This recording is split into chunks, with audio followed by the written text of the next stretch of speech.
ওকে, very nice, আপনি আসছেন। আমাদের হাতে একটা নতুন প্রজেক্ট আসছে, স্লাইড। ওয়েট, বসকে। সো গাইস, আমরা একটা নতুন প্রজেক্ট পেয়ে গেছি, স্লাইস অফ ডেইলি লাইফের 2.2k ফলোয়ার্স অলরেডি।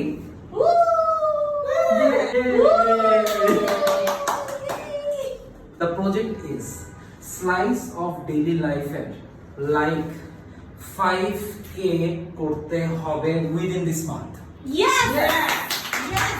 So আমরা লাইক কিভাবে বানাবো? আমরা স্লাইস অফ ডেইলি লাইফের পেজে যাব, আমরা 3 ডটে ক্লিক করব, ইনভাইট ফ্রেন্ডসে যাব এন্ড দেন সিলেক্ট অলে যাব and will shoot, as simple as that. Sure. That's not the only part. 5000 লাইকের ভিতর থেকে লাকি 1 লাইকের